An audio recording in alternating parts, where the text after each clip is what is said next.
We've looked at two major events. И мы уже рассмотрели два важных события. And in this hour we will begin looking at the third major event. И на этом часу мы начнем рассматривать третье важное событие. We'll look at the flood as described by Genesis 6 through 9. Мы рассмотрим потоп и то, как он описан в книге Бытие с 6 по 9 главу. And I've been saying in the days before today, И как я уже говорил на прошлых днях нашего курса, all of these events lay a foundation for the rest of world history. все эти события закладывают основания для оставшейся, для последующей человеческой истории. We looked at creation, and I said the creation is basically God creating the universe that we still live in today. И мы рассматривали творение, и я говорил о творении, что в процессе него Бог создал вселенную, в которой мы до сих пор живем. The difference is that was an original creation that was very good, did not have the impact of sin. Но разница, конечно, в том, что первоначальная вселенная была весьма хороша и не несла на себе отпечатков греха. So today we still live in that created order that God created out of nothing. И сегодня мы до сих пор живем вот в этом в окружении того, что Бог сотворил из ничего. But because of the fall, the world we live in, that original creation is not like today.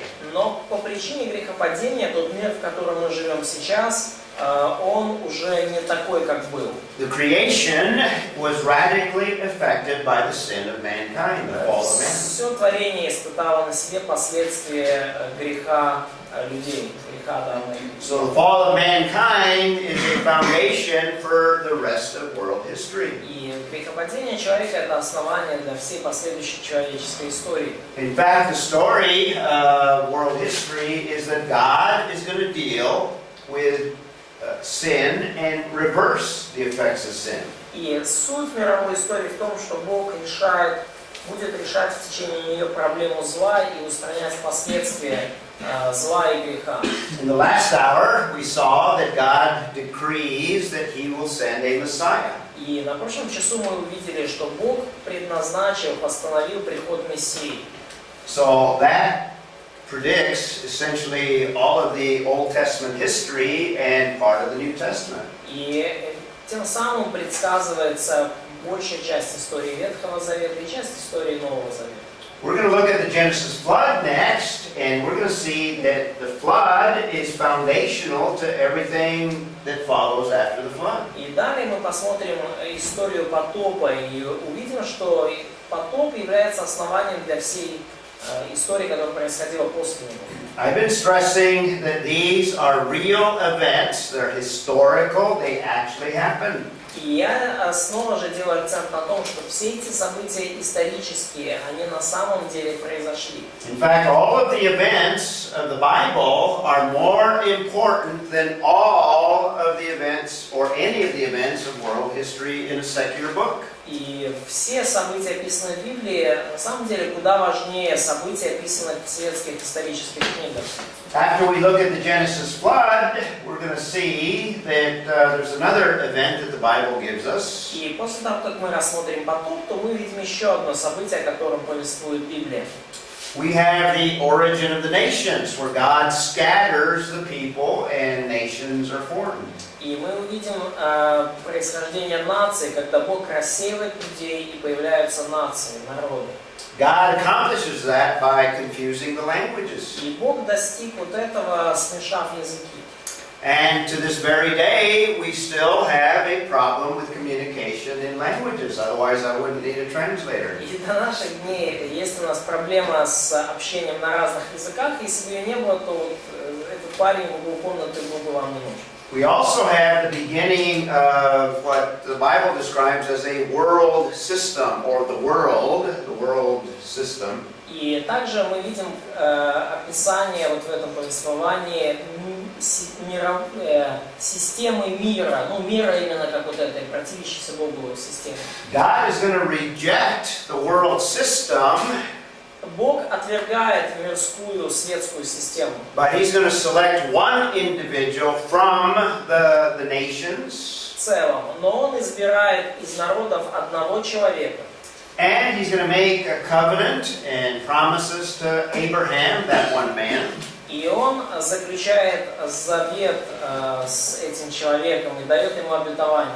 That covenant is foundational to the rest of world history. И этот завет с Авраамом, он является основанием для всей последующей человеческой The истории. fulfillment of that covenant that God made with Abraham will not be fulfilled until the very end of world history. И этот завет будет исполнен окончательно лишь в самом конце человеческой истории. God is going to deal with all of the nations in relationship to the descendants of Abraham. И Бог будет обращаться со всеми народами и нациями в связи с тем, в связи с их отношением к потомкам Авраама. God promised to Abraham that he would produce a nation through him, Бог пообещал Аврааму, что от него он произведет народ, the nation of Israel. народ израильский. And that nation, God intended to rule the world. И намерение Бога было в том, чтобы этот народ правил миром. So when God promises in the original creation that the purpose of man is to subdue and rule the world, И когда Бог обещает и устанавливает в самом начале сотворения, что цель человека обладать и владычествовать над миром, God intended to ultimately do that through His people, through His nation. то изначально намерением Бога было делать это через свой народ, через своих людей. So within the nation, we have the kingdom of Israel. И внутри этого народа мы видим устанавливается царство израильское. And under David and Solomon, that was the world empire of that day. И в течение дней Давида и Соломона это царство стало, по сути, мировой империей своих дней. But because of the sin of people and sin of even the nation of Israel, because of sin, Да, но по причине греха народа и even the leaders, да, yeah. и по причине грехов даже руководителей народа. Because of the fall of man, we still have the sin nature of people. Да, по причине грехопадения все равно в людях продолжает жить до сих пор греховная природа. In the Old Testament, the kingdom failed. Так вот, по причине грехов народа и руководителей в ветхозаветном периоде царство пало. But the plan of God will not fail.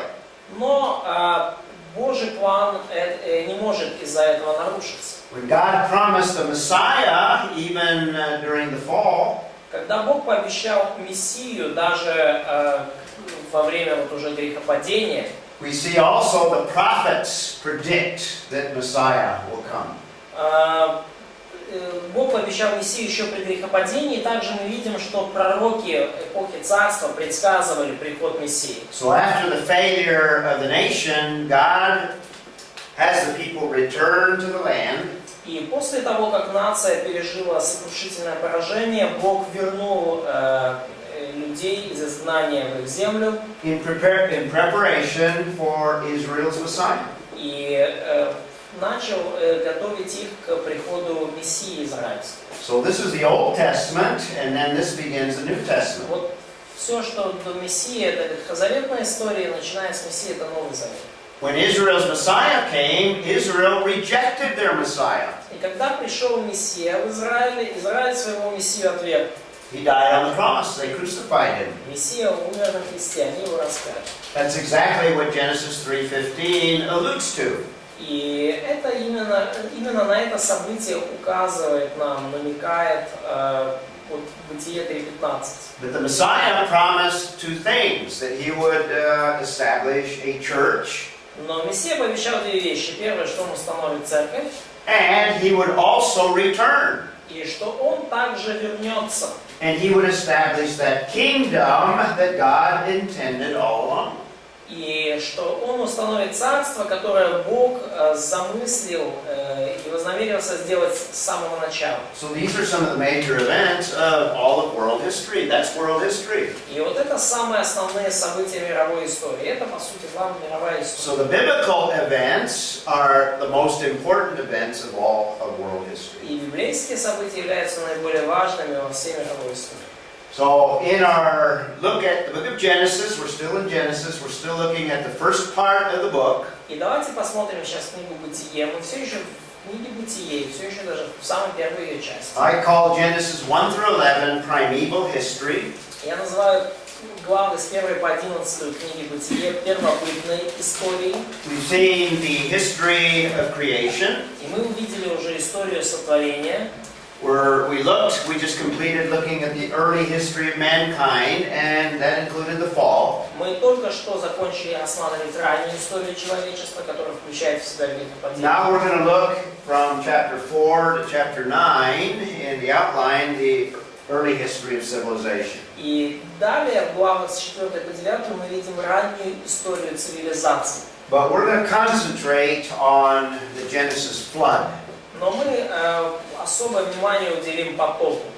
But before we get to the flood, we're going to see that there's a decline in terms of civilization. Но до того, как мы доберемся до потопа, мы увидим, что цивилизация, вообще говоря, пережила упадок. We not only have genealogies in chapter 4, Там у нас в книге «Бытия» не только генеалогии различные, but we also see that sin progresses, sin continues. но мы также видим, что грех продолжает свое черное дело, и грех развивается среди людей. Sin increases to the point that man is about to destroy himself. И греховность людей увеличивается до такой степени, что люди уже практически сами себя уничтожают.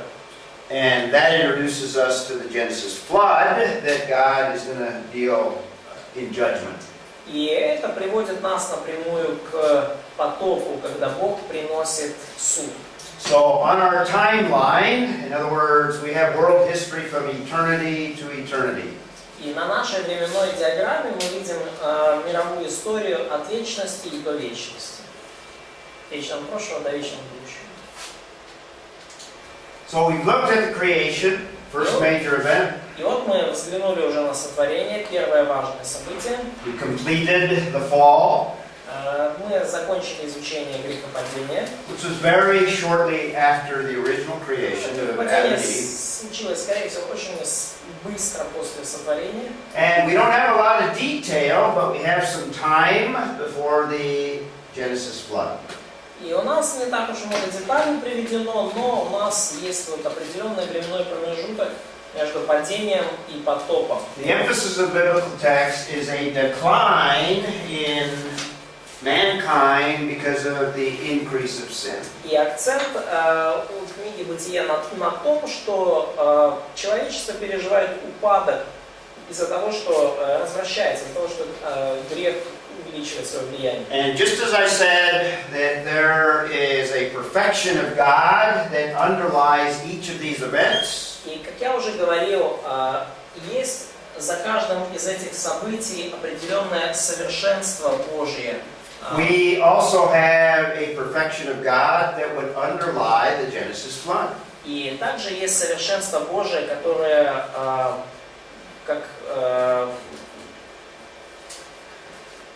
которое стоит за потопом. We've already seen that God is a holy God. We saw that because underlying the fall of man. И мы уже увидели, что Бог является святым, и это мы, как подразумевалось, мы увидели это из событий грехопадения. But the Genesis flood, probably the perfections underlying that are grace and wrath. Grace and wrath. Но потоп указывает нам на такие качества Бога, как Его гнев и Его благодать. Because the story of the flood is actually a twofold study. Потому что история потопа – это история с двух частей состоящая. God, because of man's sin would be perfectly just to destroy all of humanity. По причине человеческих грехов Бог был бы совершенно справедлив, если бы наказал и уничтожил все человечество. God would be perfectly just to pour out wrath on the sin of mankind. И Бог был бы совершенно справедлив, если бы излил свой гнев на все человечество. And in fact, we have great wrath displayed in the Genesis flood. И на самом деле мы видим, что при потопе Бог продемонстрировал очень серьезно свой гнев. But the story of the flood is also the story of God's grace, Но история потопа – это также история Божьей благодати, where God saves Noah and his family. когда мы видим, что Бог спасает Ноя и его семью. And there are many scriptures that give us this concept of God's grace and God's wrath. И есть много вот этих отрывков Писаний, которые дают нам концепцию Божьего гнева и Божьей благодати. One passage that gives us both together, Psalm 86:15. И один из отрывков, где и то, и другое находятся вместе, это Псалом 85:15. And notice both elements in the psalm, and we'll just read it. И обратите внимание на то, что в Псалме есть оба элемента, и мы его сейчас прочитаем. God is a merciful and gracious God. There's the grace. Бог наш, Он щедрый и добросердечный, и долготерпеливый, и многомилостивый, и истинный. But also, grace is that God is slow to anger. Но также, то есть мы видим, что Бог щедрый и добросердечный, но также Бог долготерпеливый. In other words, God waits before He brings judgment. Иными словами, Бог ждет перед тем, как принести суд. But the verse does tell us that God does pour out wrath, or there is anger. There's only this verse. Well, it's slow to anger, but there is anger. Да, но просто, может быть, не настолько очевидно из русского перевода. В английском переводе медленно, буквально Бог медленно гнев. Вот тут их переведено долготерпеливый. И поэтому заложена идея как терпение и благодати, но также идея гнева в этом. Difference in Russian and English. Oh, is that right? I'm going to explain. And the passage ends with a description of God being abundant in loving kindness И and truth. отрывок заканчивается описанием Бога как многомилостивого, преизобилующего милостью и истиной. The Hebrew word for loving kindness there is the Hebrew word chesed. И еврейское слово для описания it's the first this word, four? Loving kindness. No, word number 4. Yes. Да, и вот After slow to anger. еврейское слово для описания вот многомилостивого это слово хесед. And that word is a special kind of love that the Bible uses. И это слово обозначает любовь особого рода, которая описана в Библии. There are actually two major words in Hebrew for love. В Библии, в еврейском языке именно, есть два основных слова для обозначения любви. One is the love that is somewhat typical of humans towards one another. Одно из них обозначает такую типичную любовь людей друг к другу. And the second one that we have here is the one that involves a covenant. И второе слово, слово хесед, используемое здесь, это любовь, которая включает в себя завет. А первая любовь как на греческом? На еврейском. На еврейском. So what's the first word for love in Hebrew? Ahav, yeah. Да, Very good. ахав. Агав любовь и хасен любовь. Да. Yeah, two different words. Да, два разных слова. Ahav is the word that a young man and a young woman would express when they're dating. Ну, Would involve emotion. агав это такое с эмоциональным подтекстом, то, что проявляют друг другу молодой человек и девушка, когда там у них весна, любовь и так далее. But Hesed is the love that they express by making a marriage commitment. Но хесен это уже любовь, которая выражается в заключении брачного завета. God expresses both to you and I. И Бог по отношению к нам проявляет и первую любовь, и вторую. So we have both grace and we have wrath in the И Genesis flood. поэтому в описании потопа мы видим проявление как благодати, так и гнева Божия. So in chapter 4:1 through chapter 6, verse 8, И в отрывке с 4 главы, с 1 стиха и по 6 главу 8 стих, we have the decline of civilization. мы наблюдаем упадок цивилизации. And I thought I had another slide in there to illustrate that. Maybe it's later here. Yeah. What we're going to look at is the corrupting effects of sin in that period from Genesis 3 to the Genesis flood. И что мы здесь видим в этих главах, это тлетворное, разрушительное влияние греха, начиная с грехопадения и заканчивая потопом. And we're going to see throughout the Bible, after sin enters, И мы увидим это через всю Библию. После того, как грех вошел в мир, we're going to see a cycle of sin that is present throughout Scripture. мы увидим определенный цикл греха, который наблюдается во всем Писании, через все Писание. Sin always grows, sin always corrupts. Грех всегда нарастает, и грех всегда разрушает. And this is illustrated in Genesis 3 and in Genesis 4. И мы видим пример этого в Бытии 3 и в 4 главе. In Genesis 3, we see that sin begins with the first man and the first woman. В 3 главе Бытие мы видим, что грех начался с одного мужчины и одной женщины. And the serpent used deception to bring about the first sin. И сатана использовал обман, обольщение, чтобы первый грех ввести в мир. That first sin in Genesis 3 involved two individuals. И этот грех в Бытии 3 главе, он включал двух людей. But remember, we said that sin, the nature of it, is rebellion, and rebellion is always against God. Но мы, помните, говорили о том, что грех это всегда бунт, и это всегда бунт против Бога.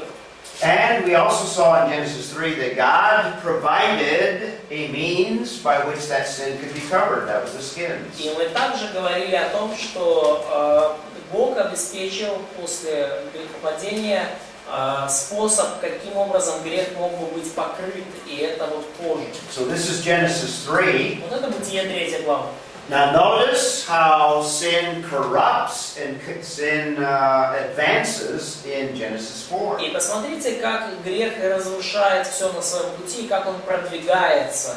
И мы это видим в 4 главе Бытия. So we have sin that begins in Genesis 3 and it progresses in Genesis 4. И мы видим, как грех начинается в 3 главе Бытие, и как он прогрессирует, развивается в 4 главе. And it's a greater sin. It always progresses. И грех становится все сильнее и все более распространенным. Он прогрессирует. Sin involved deception in 3, but it's premeditated. In other words, it's determined in chapter 4. И если в 3 главе Бытие грех случился в результате обмана или обольщения, то в 4 главе мы видим уже преднамеренный грех. Now we're talking about the premeditated murder that Cain does to Abel. И мы конкретно говорим о преднамеренном убийстве, когда Каин убил Авеля. And if sin is within individuals in Genesis 3, И если грех в Бытие 3 главе был личным, sin progresses to what in Genesis 4? то как он прогрессирует в 4 главе? Убийство, кому-то. Personal. Well, yeah. Murder. Well, yeah. But individual and now family, though. It affects the whole family. То есть, если первый грех был личным, то последующий грех уже внутри семьи. It's still against God, but now it's inflicted upon a member of the family. То есть это все равно грех против Бога, но теперь жертвой этого греха становится член семьи. Sin is always ultimately against God, but now it's more than just against God, it's against fellow men or a brother.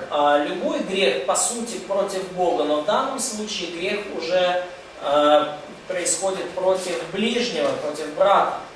And if we have skins in Genesis 3, what do we have in Genesis 4? И если у нас есть кожа в 3 главе Бытия, то что у нас есть в 4 главе Бытия? Remember, what's the main topic? Sacrifice. Пламя вот это, пламя, защита, ну что, будет над тобой знак. и что- Flame or mark under Cain. No, we have sacrifice. Да, у нас там Yeah, тоже есть жертва. In other words, what I'm saying here is God provided the first sacrifice. И то, что я говорил вначале, да, Бог обеспечил первую жертву. And again, in the early chapters of Genesis, it doesn't give us all the details. И опять же, в ранних главах книги Бытие нам не дается никаких деталей. But we can assume, since Cain and Abel brought sacrifices, Но мы можем предположить, что поскольку Каин и Авель приносили жертвы, God established for mankind the way to approach Him is through sacrifice. то Бог вот установил такой способ для человечества приблизиться к Нему, это жертвоприношение. And the whole issue in Genesis 4 is what is acceptable when it comes to sacrifices. И вся проблема вот в 4 главе Бытие, это что же является приемлемым, приемлемой жертвой. What is acceptable is at least the right attitude that Abel had. И что, как оказывается, приемлемо для Бога, то это как минимум правильное отношение, которое было у Авеля, And Cain did not have. а у Каина не было. The point I'm making here is sin is progressing and it corrupts. То есть, что я здесь, какой вывод хочу сделать, что грех прогрессирует и разрушает все на своем пути. So we have God's evaluation of the creation И вот мы видим Божью оценку сотворения. in Genesis 1:31. В Бытие 1:31 Remember it says, and God saw, or Elohim saw. мы читаем, что увидел Бог, да, или Элохим увидел. What was that? His evaluation of the original creation? И какая оценка была изначального сотворения? Everything is very good. Very good. Очень хорошо. But by the time you get to chapter 6, verse 5, Но когда вы добираетесь до 6 главы 5 стиха, what does Yahweh see, or what does God see? что Яхве или Бог увидел? And by the way, in Genesis 1 we have Elohim. Ну, кстати, да, в Бытие 1 у нас Элохим, This is the transcendent, the separate God. трансцендентный Бог, отделенный от творения. This is the creator God, Бог-творец, the omnipotent God. всемогущий Бог. But we have Yahweh later on. Но мы позже видим, как упоминается имя Яхве. Instead of the transcendent God, we have the God that deals with mankind. He's the immanent God. И здесь уже та сторона Бога, что, которая как взаимодействует с человечеством. Бог, который участвует в жизни людей. The name is associated with God dealing and having relationships with man. Имманентный Бог. Это имя ассоциируется с Богом, который общается с людьми и находится в отношениях с ними. And what does God see in Genesis 6:5? Что Господь Яхве видит в Бытие 6 главе 5 стихе? He sees that the wickedness of man is great. Он видит, что нечестие людей было великим. So, from a very good creation То есть от творения, которое было весьма хорошо, to the sin of the first man and the first woman, через грех первых мужчины и женщины, to sin within the family, к греху внутри семьи, to wickedness to the point that mankind is about to destroy himself. и к такому нечестию всех людей, что человечество нужно уничтожать So we see the progress of sin. То есть мы видим вот такой прогресс греха. So that leads us to chapter 6, verses 9 through the end of chapter 8. И вот это приводит нас к главе 6, с 9 стиха и до конца 8 главы. We have the destruction of civilization. Мы читаем здесь про уничтожение цивилизации. And God is going to use the Genesis flood to destroy all of mankind except for Noah's family. И Бог будет использовать потоп для того, чтобы уничтожить все человечество, за исключением семьи Ноя. In chapter 6, verse 9 through chapter 5, or chapter 7, verse 5, В главе 6 с 9 стиха и до 7 главы 5 стиха we have the design or the instruction that God gives concerning the flood. мы видим замысел и инструкции, которые Бог дает в отношении потопа. Замысел.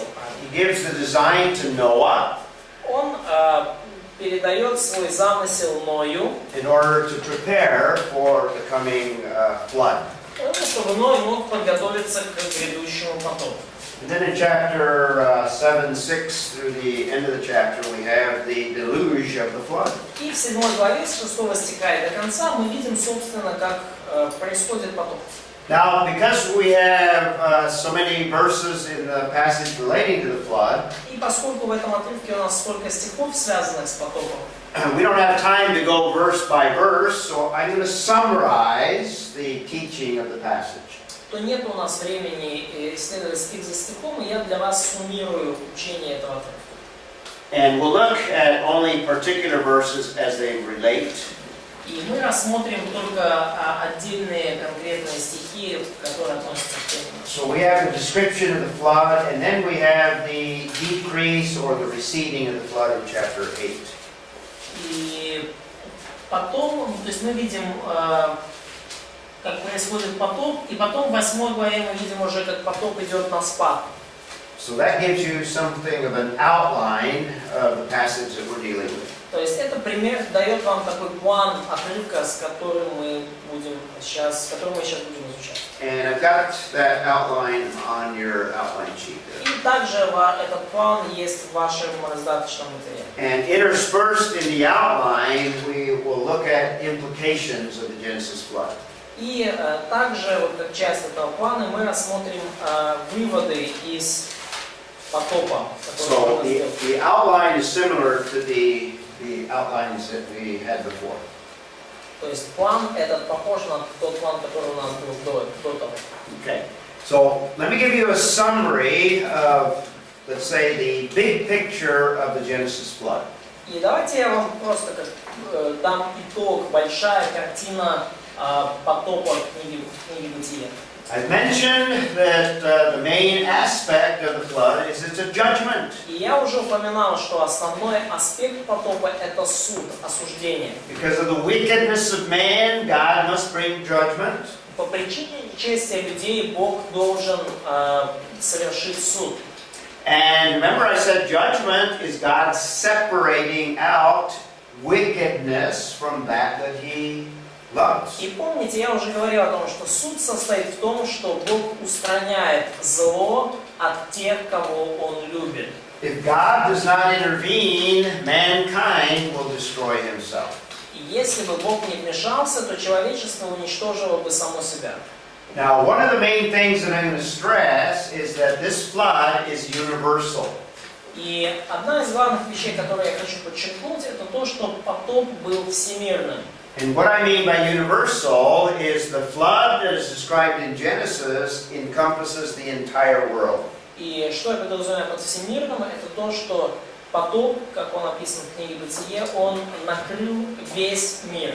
Now, I've been emphasizing that we have two worldviews that are in conflict. И я уже подчеркивал многократно, что у нас есть два мировоззрения, которые противоречат друг другу. We have the unbelieving worldview with all its different aspects. И есть мировоззрение неверующего мира и со всеми разными аспектами и различиями там. One aspect of the unbelieving worldview is the atheistic view. И один из аспектов вот такого мировоззрения неверующих людей, это атеистическое мировоззрение. It disbelieves in God altogether. То есть, и это мировоззрение отвергает, не верит в Бога в целом. Denies God and denies that God has revealed himself because he doesn't exist. Ну, и оно отвергает и Бога, и возможность для Бога открываться людям, ну, потому что как кто может открываться, если Бога So нет. that aspect of the unbelieving worldview rejects the Genesis flood altogether. И в данный подвид мышления неверующих людей отрицает потоп в целом. Now there are some in the unbelieving worldview that somewhat believe that there is something of a flood. Но есть также некоторые светские мировоззрения, которые готовы согласиться частично с тем, что да, потоп будет. In fact, the majority of the church believes that the flood was local, not universal. Но, кстати, большинство людей в церкви верят в то, что потоп был потопом местного значения, не всемирным. But I'm going to try and demonstrate that what we have in Genesis is actually a universal flood. Но что я хочу вам показать, что потоп, описанный в книге Бытие, был всемирным. And if you remember last year when I taught you the apologetics course, И вы помните, в прошлом году, когда я двоим из вас преподавал курс апологетики, in the apologetics course that you guys remember, в курсе апологетики вы помните, да? we talked about the Genesis flood, and I gave you the scientific evidence that the flood was universal. Мы говорили о всемирном потопе, и я привел доказательства того, что этот потоп был именно всемирным. In fact, I hope I impressed you with the fact that the scientific evidence is overwhelming in favor of a Genesis flood. Ну и, кстати, я надеюсь, что я вас впечатлил обилием и преизбыточествующим, огромным количеством научных фактов, которые показывают, что потоп действительно состоялся. The evidence is there, it's just reinterpreted by the unbelieving mind. Свидетельства все налицо, они все есть. Вопрос только в том, что неверующий разум их пытается постоянно переистолковать. And most theologians, and as a result, most of the church is intimidated by that reinterpretation of the data. И большинство богословов, и потому большинство церкви, они также, скажем так, вот этими попытками переистолкования заразились. Therefore, there's an attempt within theologians and the church to accept a flood, but they want to accept the reinterpretation of the data as well. И потому есть такое намерение и такая попытка среди богословов и части церкви. Они принимают потоп, но они принимают также и переистолкованные данные. Они принимают ложное толкование. And if you accept the two ideas, you end up with a compromise, and the compromise is a local flood. If you accept that there is a flood, but you also are intimidated by the reinterpretation of some scientists. Да, ну поэтому вы можете принимать того, что потоп состоялся, но вы можете также плюнуть на вот эту ложную наживку переистолкования, ну и поверить в то, что потоп был местным. But I think the language of Genesis insists that the description is a universal flood. Как мне кажется, язык книги Бытие очень настойчиво и четко указывает на то, что потоп был всемирным. Not a flood only in Mesopotamia, a local flood. И не только это был какой-то местный потоп наводнения в Месопотамии, But a flood that involved all of mankind но это был потоп, включавший все человечество and also involved all of the earth, и включавший всю землю, накрывший всю землю, not just Mesopotamia. не только Месопотамию. And that flood, the second aspect, И вот этот потоп, второй его аспект, not just a judgment, but it's also a story of deliverance or salvation. Второй аспект этого потопа, это помимо суда мы видим также избавление, спасение. God is going to preserve those that He believes that are described as righteous. И those who God believes Or in God righteous. loves, rather, that God loves. Бог, мы видим, Он защищает и сохраняет тех, кого любит. So the judgment is universal. Он спасает праведных. И потому суд является всемирным But the deliverance is selective. и всеобщим. А вот спасение уже избирательно. It includes only Noah and his family. И спасение включает лишь Ноя и его семью. But since it's universal and affects the whole earth, Но поскольку потоп является всемирным и включает всю землю, the deliverance is also selective in that it involves some of the animals. то спасение также избирательно и включает помимо Ноя еще некоторых животных. So that's the essence of what we have in Genesis 6 through 9. Вот это суть того, что мы видим в Бытии с 6 главы по 9. Now, the conflict that we have is with only a part of geology. И конфликт, который Part of geology. конфликт, который у нас возникает с частью такой науки, которая является, называется геология. Those of us that believe in the Bible that it's inerrant and inspired, Те из нас, кто верит в Библию, в то, что она вдохновлена Богом и безошибочна, those of us that believe that what the Bible describes is a universal flood, и мы верим в то, что Библия описывает всемирный потоп, we wouldn't disagree with much of the science of geology, и мы потому не очень-то соглашаемся с большей частью того, чему учит наука геологии. but we have major problems with a branch of geology called historical geology. Но особенно сильные проблемы у нас с такой отраслью, ветвью геологии, которая называется историческая геология. Historical geology looks at the rock layers that exist on the earth. Историческая геология изучает слои на скалах, на всех скалах, которые встречаются на планете How Земля. many of you are familiar with Grand Canyon in the United Кто из States? вас знаком, знает, что такое Великий каньон в Штатах? Heard of the Grand Canyon? We know, but none of us ever been there. Вы там были? Have you ever been there? Yes. I'm going to show you photographs that I Я took. вам фотографию даже покажу, которая там сделана. The Grand Canyon is spectacular because you can see many of the most of the geological layers in that area. И Великий каньон является настолько потрясающим зрелищем, потому что вы видите там вот эти огромное количество слоев, геологических слоев в этой области. In fact, from the top of the Grand Canyon to the river at the bottom, И, в общем-то, с самой верхушки Большого каньона и вплоть до реки внизу, is about 1.5 kilometers deep. там где-то 1,5 километра высоты. То есть And глубину идет.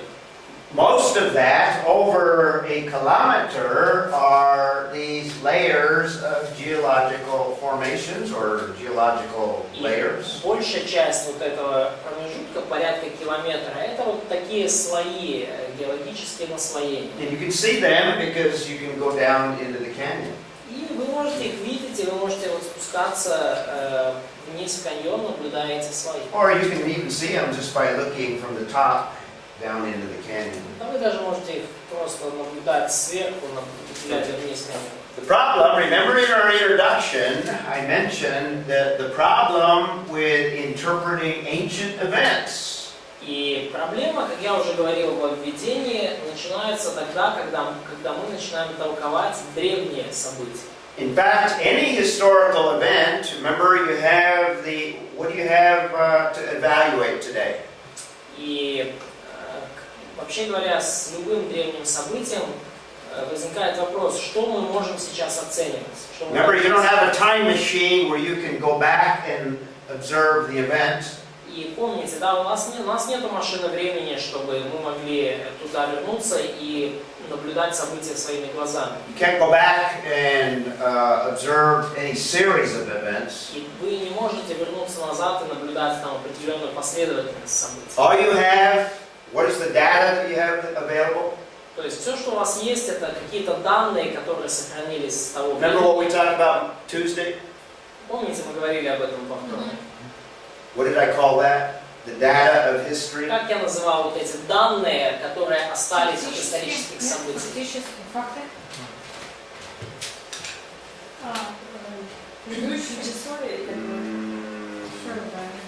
Remember I call it the traces Следы. of events that are left behind. Следы событий, следы, которые события оставили.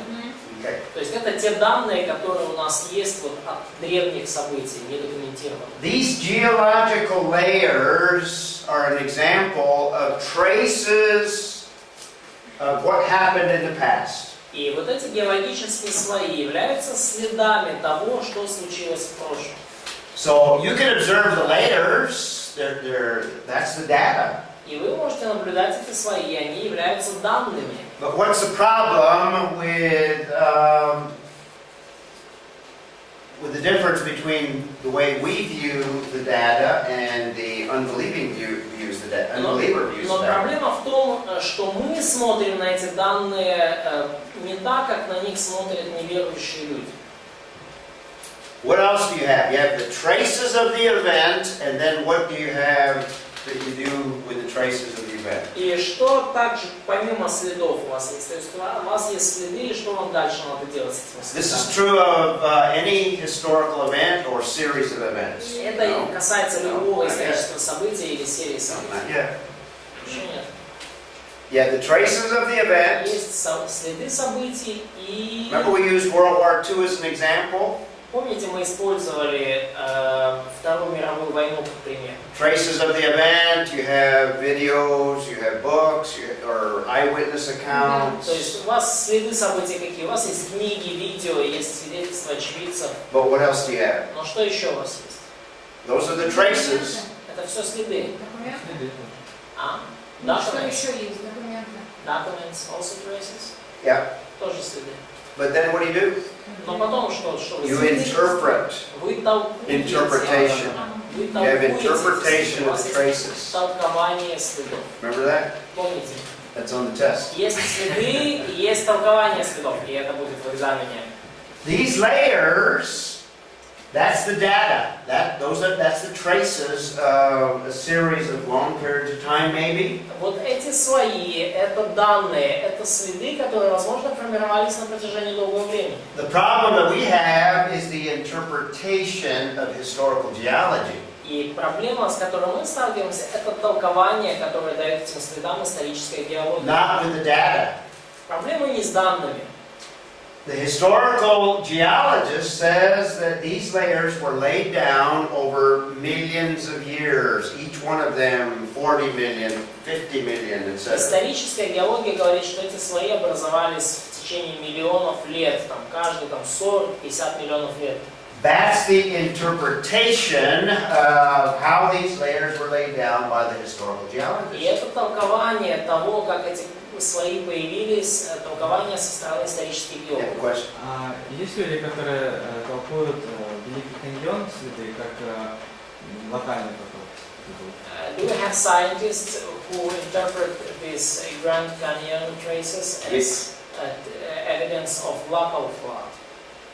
Not the Grand Canyon, no. Но нет, в отношении Великого каньона No. не толкуют. When they speak of a local flood, they're talking about a flood in Mesopotamia. Когда они говорят вот о местном потопе, о наводнении, они часто имеют в виду именно Месопотамию.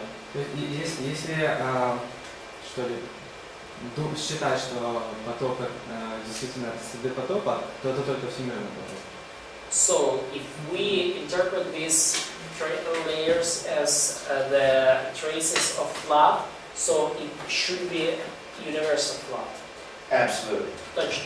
That's the point, and in the apologetics course, I give you a lot of that scientific evidence, that instead of these layers being laid down over millions of years, even billions of years, В этом идея. И в курсе апологетики я подробно излагаю то, что вместо того, чтобы считать, что слои эти формировались в течение миллионов, миллиардов лет, down to a particular level, all of the layers above we interpret differently. То есть вплоть до определенного низшего слоя мы толкуем иначе большинство. So all layers up From this point here all the way to the top. То есть мы толкуем иначе, чем геологи, все слои, которые вот выше определенного пункта. Over a kilometer, we interpret as laid down by the Genesis flood. То есть вот этот самый верхний километр слоев этих мы вот этот город Наполеон толкуем иначе, чем исторические And геологи. there are several scientists, well, I shouldn't say several, but there are creationist scientists И есть несколько ученых, креационистов, that we believe that the better interpretation of the data is that it was laid down by a Genesis flood. которые, как мы верим, они дают лучшее толкование данных, полученных вот как результаты этого потока. Not millions of years. И они приходят к выводу, что там не миллион. So before, I'm going to give you some of that data. I'm going to show you some of that data Мне today. нужно показать вам вот некоторые из этих данных сегодня. For those of you that had the apologetics course, this will be a review. И для тех из вас, кто уже проходил курс апологетики, это будет просто обзор. But the first thing that we want to look at is, what does the Bible say? Но первое, на что нам нужно обратить внимание, это все равно то, что говорит Библия. And this is the reason why we take a different approach and look for a different interpretation of the data. И вот причина, по которой у нас другой подход и другое толкование этих данных. Because we do have what Katya was referring to, we do have revelation. Потому что у нас есть то, к чему, вот, о чем нам пыталась сказать Катя. У нас есть откровение. That the unbeliever rejects. The unbeliever rejects this revelation. Откровение, которое отвергает неверующий мир. So let's take a look at what this revelation gives us. И давайте посмотрим на то, что дает нам это откровение, на что оно нам указывает. And what I'm going to give you is a summary, because there's too many verses to read all of them and look at them in detail. Хочу предложить это итоговое утверждение, суммирование, потому что там слишком много стихов, чтобы разбирать их все подробно. And what I'm drawing is the accumulation of all of these verses and putting them into categories. И что я вам пытаюсь тут нарисовать, это вот, скажем так, выжимка из этих стихов и помещение их в одну большую картину. All together, these pieces of data tell us that the flood is universal. И все вместе вот эти данные из Писания указывают нам на то, что потоп был всемирным. In fact, you have to really twist and abuse the biblical text to come up with anything other than a universal flood. На самом деле вам нужно очень сильно перекрутить и исказить библейский текст, чтобы прийти к выводу другому, чем всемирный потоп. So we'll look at the biblical data first, because if that's what the Bible describes, И поэтому мы вначале рассмотрим библейские данные, потому что если это то, что описывает Библия, then we want to evaluate science то тогда мы уже хотим оценивать науку and see if there's a better explanation than what the historical geologist gives. и смотреть, есть ли объяснение получше того, которое дает историческая геология. And the second thing we will do is look at the scientific evidence. И потому второе, что мы сделаем, это мы посмотрим на научные доказательства. So we've looked at the corrupting effects of sin briefly that lead up to the flood. Рассмотрели тлетворное влияние греха, которое привело, по сути, к потопу. And what we want to do is look at the flood as a universal flood from the biblical account. И что мы дальше хотим сделать, это рассмотреть потоп как всемирный потоп на основании библейского повествования. And after lunch, I'm going to give you a series of main points that summarize the biblical account. И после обеда я дам вам, скажем так, несколько пунктов, которые суммируют библейское повествование. So rather than looking at the specific verses, I'm going to gather them all together and we'll look from chapter 6 through 9. И вместо того, чтобы рассматривать стихи эти все по отдельности, я просто соберу их вам вместе в конкретные пункты. Это будет с 6 по 9 главу.